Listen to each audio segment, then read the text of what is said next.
Pays de la galette et du kick à farce, la Bretagne est le pays du blé noir. C'est une culture qui est agréable à cultiver, qui est belle à voir, qui permet de préserver l'environnement. Le blé noir, encore appelé sarrasin, est arrivé au XVe siècle par l'est de l'Europe. Il s'est développé dans plusieurs régions de France car il convenait bien comme première culture après l'assèchement des marais ou sur les terres défrichées. En Bretagne, il était bien adapté au sol peu épais des Landes. C'est une plante qui n'est pas très exigeante et qui peut donc se développer dans des sols pauvres. Et donc on ne met aucun engrais, ce qui fait que le traitement est quasi écologique. Et puis c'est un élément aussi de complémentarité avec d'autres cultures, puisque le blé noir nécessite une pollinisation, et donc les abeilles viennent travailler sur les champs de blé noir. Ça contribue à la fécondité du blé noir lui-même, mais en nourrissant les abeilles, on contribue aussi à polliniser d'autres cultures. Alors la production bretonne est en pleine expansion, pour une raison à mon avis assez simple, c'est que la demande étant présente, l'organisation des circuits courts au travers du rapport entre le blé noir et la crêpe de blé noir en Bretagne nous permet d'avoir de bonnes perspectives. Là, on travaille le produit à sa base, en fin de compte, la farine, du gros sel, de l'eau, et voilà, on a un produit qui tient la route.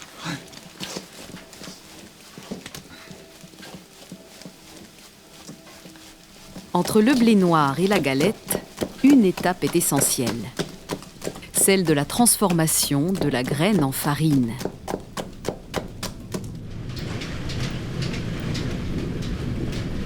S'il existe encore en Bretagne plusieurs moulins, le moulin de la Fatigue à Vitré, spécialisé dans le blé noir, préserve encore bien des savoir-faire traditionnels. C'est un moulin qui, semble-t-il, n'a jamais été ni à eau ni à vent. Il a dû fonctionner toujours à la vapeur, uniquement à la vapeur. Et ensuite, c'est passé à moteur électrique. Mais c'est vrai qu'on a un seul moteur pour les 3 étages du moulin, puisqu'on a un système d'engrenage qui prend le relais.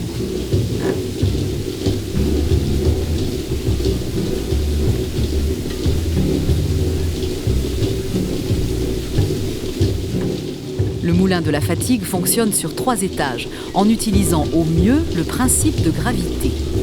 Le blé noir est acheminé du silo vers le 3e étage pour être nettoyé. Ensuite, il descend au 1er étage, il va être broyé par une petite meule. Il remonte au 2e étage pour être tamisé dans une bluterie. La mouture la plus fine est récupérée dans un sac. Les restes, c'est-à-dire les gruaux, redescendent au 1er étage pour passer dans la grande meule. Ils sont ensuite acheminés vers une autre bluterie. Mais si tout semble très simple, la qualité du produit final repose sur une alchimie complexe qui associe la machine, la graine vivante et le meunier. Pour le faire fonctionner, il faut vraiment l'écouter. C'est-à-dire que vous avez un bruit qui se passe en haut, il faut y monter. Et un autre qui se passe à côté, il faut y aller. Et la meule qui demande au bout de la santé, qui ronronne mal, alors vous dites, je vais faire un tour à la meule, elle a besoin de moi. Parce qu'elle, pas de souci, si elle n'est pas d'accord avec ce qu'on veut lui faire faire, elle le dit. Sa particularité, c'est qu'il a gardé son procédé de fabrication authentique. C'est-à-dire qu'on n'a rien changé depuis 1870. Ça fonctionne exactement pareil. On a essayé de le conserver à l'identique. À l'éclaireur, son but, c'est d'enlever la pierre. Alors lui, il a une particularité, il est penché. Il est penché en avant. Pour que tous les cailloux viennent à l'avant et que le blé noir, une fois qu'il est débarrassé des cailloux, ressort à l'arrière.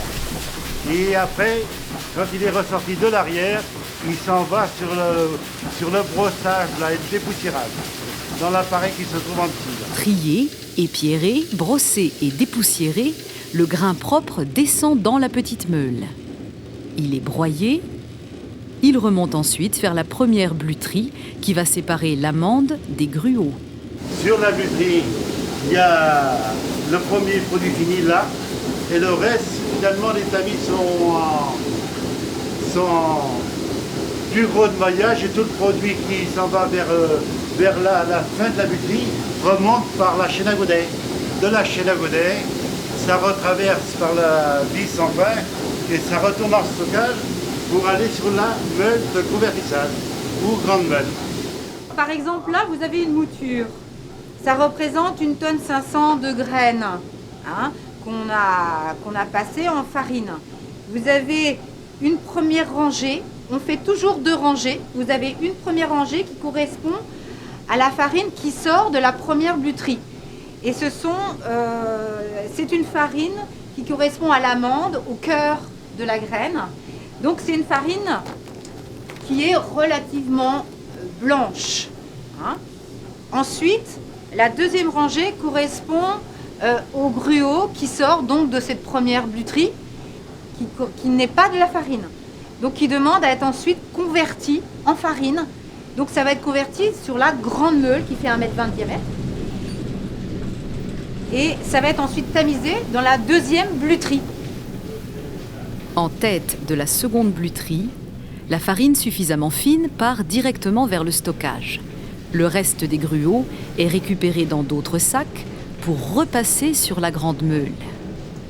Une dizaine d'allers-retours entre cette bluterie et la grande meule va être nécessaire pour récupérer, de manière très progressive, la farine au plus près de la cosse. Et donc dans cette deuxième rangée, vous aurez une couleur plus prononcée. Alors au départ, elle est blanche-grise et ensuite, on va de plus en plus vers la peau et l'écorce. Donc on arrive vers une coloration plus prononcée à la fin du sac. Donc voilà ce que ça donne. Vous avez donc des différences de couleurs au fur et à mesure qu'on broie. Et donc là, on estime qu'on a été au maximum de ce qu'on pouvait avoir. En fait, c'est la graine qui se donne. Et quand elle a décidé de ne pas se donner parce que les conditions ne sont pas forcément réunies, eh bien, on n'arrive pas à atteindre une couleur jusque-là. En fait, c'est là qu'on a le côté qualitatif. Ici, l'amande, les protéines, et le reste, les vitamines et les minéraux. Donc, c'est une farine très riche. Cette richesse dépend donc pour une bonne part du travail de la grande meule. Une meule en silex plus que centenaire. Normalement, la meule, ça c'est le cœur du moulin. Et si le cœur du moulin, c'est comme un cœur normal, s'il ne fonctionne pas, c'est pas...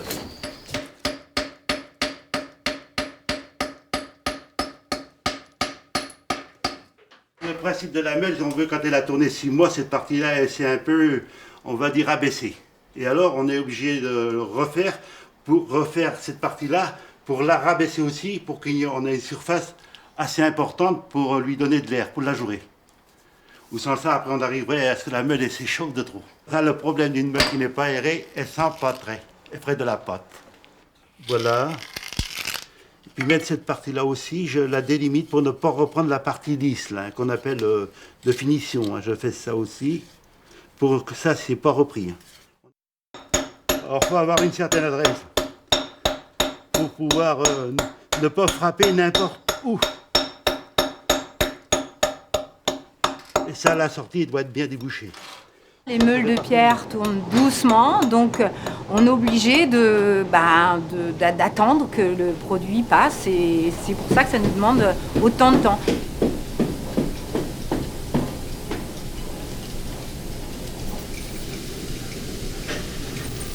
Nous, on fait des petites moutures, donc l'extraction d'une graine en farine, ce qui veut dire mouture, et on fait des moutures d'1,5 tonne. Donc pour 1,5 tonne, il nous faut 9 heures de travail. Nous, notre intérêt, c'est d'avoir une farine complète. Donc si elle est complète, ça veut dire qu'on réunit tout.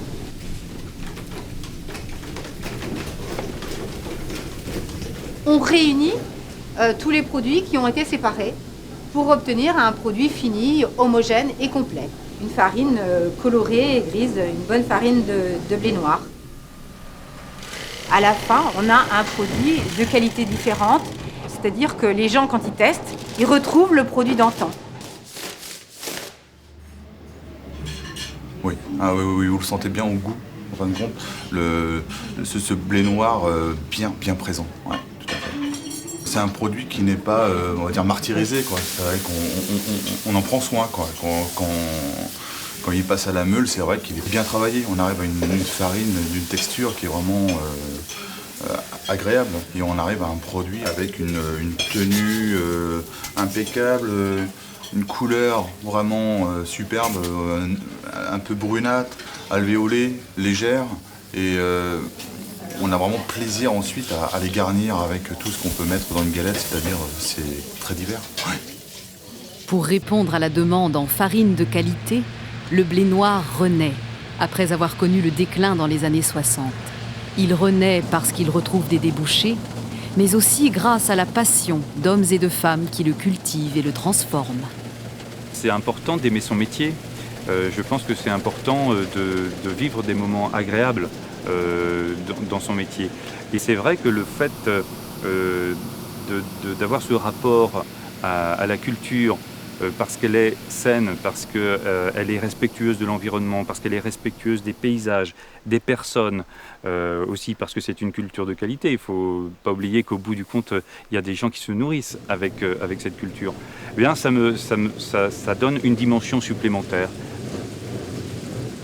Je me suis passionnée tout de suite parce que c'est un vrai métier avec une... Je crois qu'ici, pour travailler ici, il faut avoir la passion parce que autour de ce moulin, de cet endroit, on ressent une âme particulière parce que tout est beau. On ressent quelque chose et puis il y a une odeur qui est extraordinaire. Donc on a envie de se battre pour ce moulin, on a envie qu'il vive, on a envie qu'il soit là encore des décennies.